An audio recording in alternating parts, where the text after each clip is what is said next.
Okay, welcome everyone. My name is Rachel Burson. I'm joined here by Morgan Grimm and Annika Srinivasan. And today we're going to be talking about undergraduate research and sharing our experiences at Carnegie Mellon's Robotics Institute with the Summer Scholar Program. So applications actually opened early. They're open right now for the 2025 cohort. So a little bit about Carnegie Mellon University. The Summer Scholar Program has been around for quite some time, but what makes it maybe a special place, Carnegie Mellon, is its positioning within technology and within the growth of robotics. So CMU is top ranked in computer science and engineering. It's got the world's first robotics institute, first robotics PhD, and is also top ranked in AI. The size of the institute makes it really, really amazing. And there are so many individuals that are really pioneering robotics. So you've got leaders from many different labs and spaces. The Robotics Institute itself is about 1,000 people. So one of the things that's special about the Institute is that it's a focal point to bring people together to look at different aspects of robotics and also different levels of technology readiness as well. So from very basic research to super applied as well. At Carnegie Mellon, there are labs working on many different application areas and fields, and it's integrated together. The Robotics Institute is part of the School of Computer Science, which is a college at Carnegie Mellon University, and we also have robotics research and collaboration within the College of Engineering. So undergraduate research, riss is a learning community. So rather than being like a 10 or 11 weeks and then you're done, it's a learning community where individuals are coming together to focus in on research and to get exposed to broader group of individuals to think about, talk about research interests, to share different experiences as well, and to immerse in some professional development. So as a undergraduate student, you may have participated in projects. You may not have had a chance to publish a paper yet or present a poster.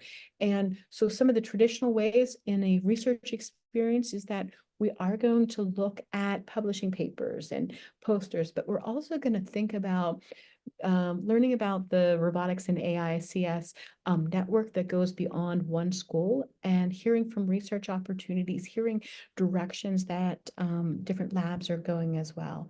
CMU and the program has always been very global and inclusive. You've got we've had the pleasure of hosting students from around the world, and we're coming together and preparing for futures in robotics. One of the most important things about the riss program is really a focus together on how do we build these bridges toward robotics, AI, CS graduate programs. How do we prepare you for some of the best programs in the world, wherever they may be? So I'd like to turn it over to and introduce Annika to share a little bit of her experience as a summer scholar within the program to talk about what it was like to maybe be part of the program and conduct research and how she interacted with others. And Morgan Grimm is joining us here. She will be talking about the program and her experiences as well. So, Annika? All right. Well, hello, everyone. My name is Annika. A little bit about me. I'm majoring in mechanical engineering, and I go to the University of Illinois Urbana-Champaign, where I'm a senior. Yeah, so this past summer, I was at the riss program. Maybe just a little bit about my project. Rachel, would it be okay for me to share my screen and show my poster? Is that possible? Absolutely. Let's get you all set up for that. Okay, And perfect. um, we'd love to see your we'd love to see your poster and hear about the research. Okay, perfect. All right. Yeah, so I won't go over this too in depth because I want to make sure we have enough time for questions. But this is kind of an overview of what I was working on this summer. I worked in two labs, actually, the Human and Robot Partners Lab and the Robotic Caregiving and Interaction Lab, where I was developing an end effector for a robot that could dress wounds. What I mean by that is basically the task of picking up dressing, like gauze, for example, placing it on like a wound, and then being able to secure that dressing. So this is primarily involving mechanical design. That's not to say that that's the only type of experience you'll have with risk. There are people that were doing lots of stuff in AI and machine learning. This was just my experience. So for any mechanical engineering majors that have specific questions, I'm very happy to answer that. I'll very briefly touch on the project because I want to have some time, but the motivation behind it was just like the prevalence of chronic wounds and like the growing shortage of nurses in the United States. And my mentor had previously researched like where there could be opportunity for automation in the wound care process. And basically, she had gone to an assisted living facility and a hospital where she had observed like the wound care process. And we took all of that data that she had done, all of these observations, and basically used that to inform the design that you see over here. And I can, of course, go more into it if people have some questions, but basically, the main idea is that we wanted kind of a dual function. We need to be able to pick up dressing. We also need to be able to press to secure it. Standard end effectors that you may have seen, like kind of claw grippers and like robot hands, aren't sufficient. They're not going to be able to efficiently do the task that we're trying to achieve. And that's what my research was all about. It was a wonderful experience because I got to be really creative with it. I think a big part of risk and what I think every risk scholar would agree is just like how independent we got to be. Like this project is like kind of my baby. Like I got to do everything on my own. And it was a really fun creative challenge because like at least for me, like in my design classes, there's always that strict set of criteria. So there's kind of an extent and like a limit you can go to. But I really had a lot of fun with this project because I kind of got to start from scratch with like, okay, this is the data we have. We know we need our design to kind of have this criteria, but how are we actually going to achieve it? And that's kind of what these pictures are showing here. So I was figuring out how are we going to get these actions done. Another fun area that I looked into is like my end effector. It's dealing with the human body, right? It needs to be able to kind of conform to like the curvature and the contours of the human body. So I was looking into like how can we introduce that compliance? How are we actually going to actuate like this mechanism that I've developed? So yeah, that's kind of like a very brief overview of the project that I did. But yeah, I'm open to any specific questions about like what I specifically did or like what my experiences were like in risk. So yeah, Rachel, if there's any questions, please let me know. Yeah, absolutely. So Annika, can you for the students that are watching, can you share a little bit about your trajectory or your preparation for research experiences? Like, was this your first research experience? Did you do a lot at your home university? And how do you take those first steps? Yeah, sure. I'm going to stop sharing my screen for now. But yeah, so I've been very lucky enough to research at two labs at my college. At least for me, like coming into college, I really knew that I wanted to I wanted to get my PhD and I do want to get my PhD. So that's kind of why like I had targeted those areas. But yeah, I researched the very first lab that I researched in was like freshman year, I believe. How I kind of got there might be a little bit unconventional, but I tell this to everyone because I think you should always go for it. I had just emailed the professor, literally, like cold emails. I told her, I was like, I absolutely love your lab. It's the reason why I came to this school, which is very much true. And she absolutely loved it. So I was like offered a position and like I had an interview. Um, and I had spent a summer there as well as like a semester there too, just doing research, and it was a great opportunity. So that was kind of my first like experience when it came to research, like being an undergraduate research assistant, and I was helping like with the project. It wasn't like my own project per se, but it was mostly just doing like some 3D printing, but it was very fun because I was only a freshman, right? So I learned quite a lot in the process. I learned a lot about research communication because being able to communicate my work to like my mentor, my PhD student mentor, being able to communicate to my professor, that is a very important skill, which I also very much developed through risk. But that was kind of the start of it.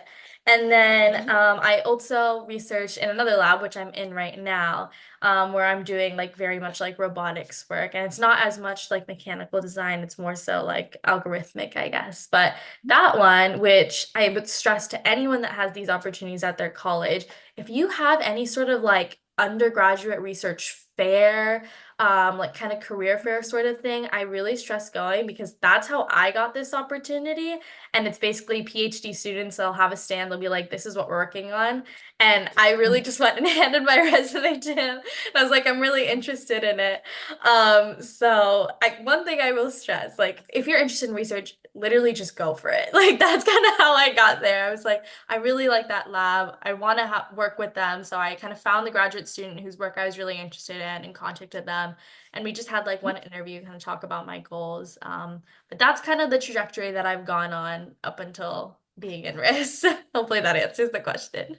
It does. I love that. Is that idea of like you took that chance and just said, okay, I'm going to reach out and I'm going to ask someone. So, we need to take those brave steps of asking about, what opportunities and starting with, our initial tasks and research might just be more of an exposure. Like you were saying with your first project is more like 3D printing.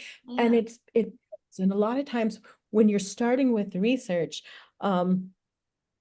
the investigators aren't imagining that you're going to come in with this whole research project.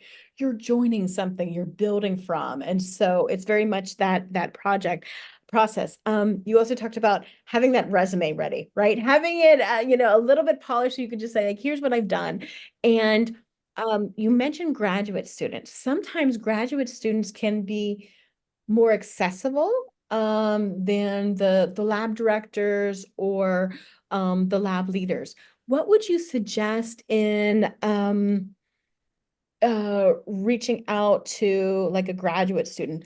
How, if someone's watching this and they're saying, oh, I really want to start research, I'm thinking about who to contact, and there's a grad student or something, how might they start a conversation up? Yeah, sure. So honestly, the way I've contacted the graduate students has just been in person. So I may not be able to give the best advice, but I definitely think obviously, submit the regular stuff, like maybe have your transcript ready, maybe have your resume ready. They may have that on the website, but I definitely think it would be a good idea to like read up on their research. Like before I had my interview with my current PhD student mentor, like I think he even sent me some stuff. Like I had read up on the work that he had previously done. I had read up on the work just like in the general that the lab had done, so that I'm going into that conversation ready. And when I reach out to them, I can say, hey, either I just want to learn a little bit more about the lab, and I can kind of mention these things that I've looked into, because you want to show that initiative, right? You want to be able to say, hey, I really looked into your lab and I know my stuff and I'm really interested in it. So I guess maybe just doing that kind of initial research when you're reaching out to them to just let them know like what you're aware of. And it doesn't even have to be like, you don't even necessarily have to start that conversation off with like a, hey, is there a position? Can I come? Like maybe you could just be like, hey, I want to learn a little bit more about about your project. And maybe they don't have availability, but maybe someone else in the lab has availability. Or maybe there's another project that they just don't have in their website that they're thinking about. So I think it's always good to reach out, even if it's like you can't reach out about a specific position, just reach out, be like, this is what I'm interested in, do your research. I think that's a great idea. Come in person if you can. I am all for that. I'm all for that, starting a conversation about like, I'd really love to learn more about your research, and research fairs are especially helpful if they have those. But, we were talking even today, like maybe there aren't, maybe you missed the research fair, or, are trying to find out about other opportunities. So, websites can be helpful.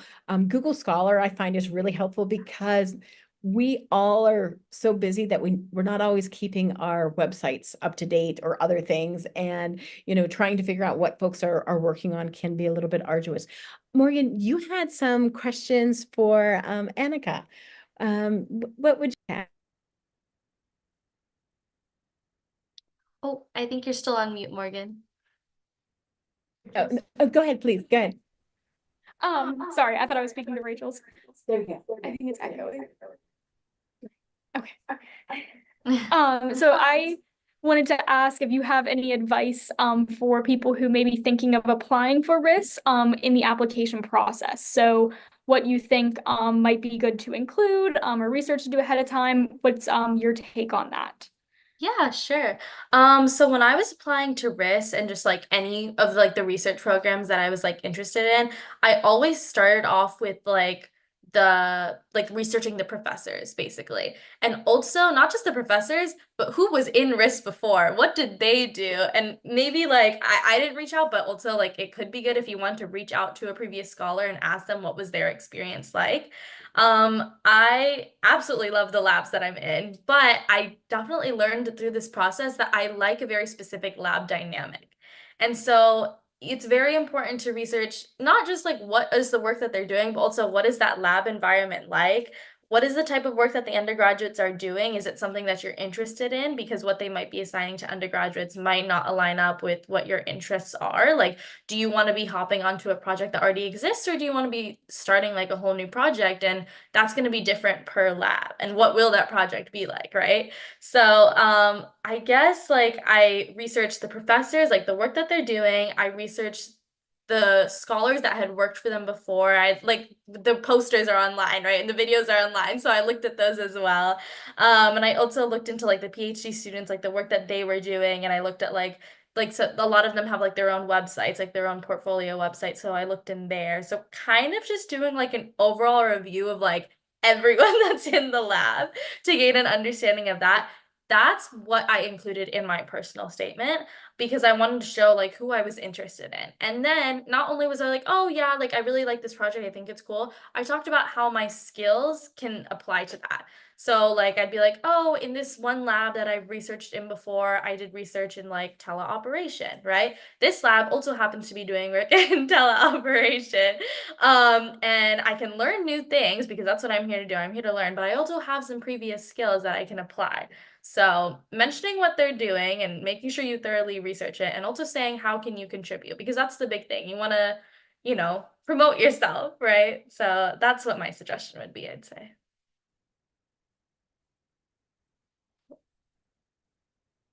Oh, you might still be on mute, Rachel. Okay, now we're back. Okay, so 1 second. We're good. So you had said that you were trying to contribute, right? What could you contribute? That is essential, whether I'm applying for a research experience like an RU, whether I'm applying for a postdoc, whether I'm applying for graduate school. And so looking at that past, present, future, like how do I build the skills that I have? How is it going to be relevant? And rather than doing those, there's a lot of those, what we call the Dear Professor emails, which are just like spam, like, hey, I really want to do research in your lab, but there hasn't been any time. And I think this is another way that you can really focus in is understanding what some of your best strengths are or how you can contribute or add to projects. How did you identify what your essential skills were Yeah, that you could contribute? yeah, I looked at like the big like projects that I've worked on in the past, and I kind of looked a little bit more at the topics than like, for example, oh, like I can do 3D printing. Like, yeah, that's amazing, but I think you should also talk about like the specific application that you did it in, right? Or like I was doing like I could say, oh, I'm like really good at using MATLAB. Okay, but I used MATLAB to develop this algorithm for this application, and this lab is also doing a similar application. So that's kind of how I identified the skills. I kind of looked at the projects and then I said, how does that kind of relate to the projects I'm currently working on? And then what are the skills under that? Because you don't want to just say like, oh, I can use this software. I don't think that's sufficient. They need to know, okay, that's great, but how did you actually apply that knowledge? How do you apply those skills? So I kind of did like a backwards kind of identification, if that makes sense. What if I am a student and there are many applicants like this that are successful and come to riss and come to other research programs where I've not had formal undergraduate research, but I've had coursework, I've had projects. How can I position that in either my resume or my statement of purpose? How would you build from those situations? Yeah, I think then you would speak to your interests. You'd be like, oh, hey, I had this one class, and you can even, if you've had projects in that class, I think it'd be great to talk about that as well. But you can be like, I would love to apply my skills to this. So, like in my interview, for example, my mentor had asked me about machine learning. I had zero experience with machine learning, but I've had like experience with coding before, right? So I was like, okay, I've had some experience before, and I like told her I'm very much interested in it. I can go and find like a class and like prepare before I come. And I even found like a free class because there's so many out there. So I guess just really stressing like where you would want to apply like those skills that you do have and like what your passions are. I think it's totally fine if you haven't had like some sort of like research experience. If you at least have the skills and talk about where you want to apply them and show that you're passionate, I think that's what's important as well. Because like you're not going to have experience in everything, and that's fine. I haven't had machine learning experience, but then I got to work on it while I was there, which was really, really fun. But that's because I kept stressing, oh, I'm really passionate about it. And I also talked about like my independent learning skills and things like that. Like, hey, I'm really good at being able to pick up something on my own, and like figure it out on my own as well. So kind of stressing that as well, I think is important. That's phenomenal. I really like that you also highlighted that there are resources, that these open learnings resources that you can say, hey, maybe it's Coursera or it's edX, or there's another resource out there that you can dive into to kind of fill some gaps and such. Morgan, what other questions did you have that you wanted to share with Annika? Did you want to talk a little bit about the summer experience and the scholars that were from what was it like, Annika, to be here during the summer, and who did you get to work with? What was that experience like? Yeah, I mean, it was absolutely wonderful. I mean, I've made some friends that like I'm still like in touch with. But yeah, I like for the risk scholars, I got to meet people from all over the world. I even went on a trip with some of them, so that was very fun. But more like in my labs, I really got to work with people like across several disciplines, which I absolutely loved because I haven't really gotten to do that before. With the research that I've done at school, it's just really been in the mechanical engineering department. So also the perspectives I'm getting is a little bit Mhm. limited. But when I came to CMU, first of all, the lab that I was working in is not really like a mechanical engineering one. They do a lot of like CS, AI, machine learning type stuff. So when I'm talking to those people and I'm presenting my work, I'm getting different perspectives. And I also have to figure out how to communicate my research to them as well because I'm working with different people. But that was also pretty great because I got to learn about the work that they're doing. And then I also got to hear like from like because it's a human robot interaction lab, like they're an HRI lab. I got to hear about their perspectives on that. And also like I was working on like a medical robot, right? So one of my mentor's advisor was a nursing professor. So I also got to interact with someone that wasn't even engineering or robotics. So those are the kinds of people that I was interacting with over the summer, and it was absolutely amazing because like you definitely want like that, like I love like multidisciplinary like work. I think it's amazing. So that's kind of like what my experience was like over the summer. And I think like even if I was doing just like I was doing like CS and we didn't have this nursing professor, among the risk scholars itself, I got to hear about so many cool applications of robotics that I didn't even think about could exist. So also just interacting with like lots of people from different disciplines within the risk program itself. So yeah, it was like a great summer. I got to interact with like a very diverse group of people. I think that's one of our favorite things as well, that Morgan and I would agree. Like, you're there's a diversity in backgrounds and majors, in lived experiences in educational institutions. And rather than being all from, one or two colleges, I think we had more than 30 different home institutions represented. So people are coming in with different interests. Some are mechanical backgrounds, some in ECE, some are, in CS, and then there's some very interdisciplinary. And part of the experience each summer is, working with, and the way that the Carnegie Mellon, the School of Computer Science is that if you're within the School of Computer Science, you can be advised by, a faculty from across 7 different departments, and that adds to that experience. And when we come to risk, one of the important characteristics to succeed is an openness and an interest to dive in and hear those different perspectives from various areas, and to leverage that as an opportunity to practice the research communications, because if you're able to communicate what you're doing, maybe you can communicate it to those in the field. But with our research, there are so many different individuals, backgrounds, organizations that we need to be sharing our work with. We just have a few minutes left for our time today. And I want to make a couple announcements and then turn it over to Annika and Morgan to wrap us up. The RI Summer Scholar website has posters. We'll have posters showing what previous scholars have worked on. And I think this is a great way. Annika, that was wonderful for you to mention that, to say, you're not coming in blind. There are lots of examples of the work that's been done over prior years within the labs. And you can also see which labs and which mentors are very active within the program. And so it's a learning community that's coming together. If you were a prospective scholar, and I'm inviting Morgan and Annika to share some ideas, how could you prepare for the riss applications and also for other applications? What is your advice that you'd like to leave folks with? I think a very common thing among all like the research applications that I've seen is obviously you need to have your resume. And what I've recently learned from being in riss is that there's like a research resume. So maybe doing a little bit of research on that, on like what type of information do you want to include? Is there anything you want to take off? Is there anything you want to add? So maybe doing that because like a corporate resume is very different. So that's one thing to keep in mind. And then the other is like the statement of purpose or the personal statement.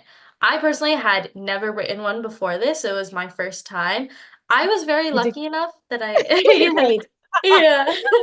I was lucky enough that I had my wonderful PhD student mentor had someone like a previous undergrad that was applying to like graduate schools, and he shared like his statement of purpose, so I had kind of like a reference to go off of. And like I also had a friend that's like doing her PhD right now that I was also to get some help on that. So I would say if you know anyone that has written a statement of purpose, maybe talk to them. And if not, there are so many resources online. There's so many examples, like just the same way when we were applying for undergraduate college, there's all these things about writing essays, like and such. There was the same exact thing for grad school. There's so many videos and such. So from someone that had never done it before, I can promise it's possible. So I would say definitely try to find the resources available for your personal statement. I think that's the biggest, most important thing. And then obviously you need that recommendation, but I really think that personal statement is at least for me, like I think that was like the most important thing, because that's where you talk about like your skills, your interests, what you can contribute, who you want to work for. So I think really prioritizing that is something for people to think about when they're applying to all these research programs, and like start early because it might take you a little bit. Absolutely. Morgan, what thoughts would you like to leave people with as well? I think just that, like Annika said, start early with your statement of purpose. I'm currently writing mine now for grad school, and they definitely can take longer than you think they're going to. As well as looking in ahead of time to the labs that you're interested in, and understanding the research that's happening in them. And also looking and seeing if it's a lab that's taken scholars in recent years, or if they have taken a scholar before, because we have a lot of labs that participate, not all of them do. So finding the labs that have been mentors before, and also looking at their grad students, because you'll be working closely with them as well. So making sure that the grad students' interest lines up with yours too. Phenomenal. Well, thank you everyone for joining us today, and we look forward to continuing these conversations. Take care. The stream is ended.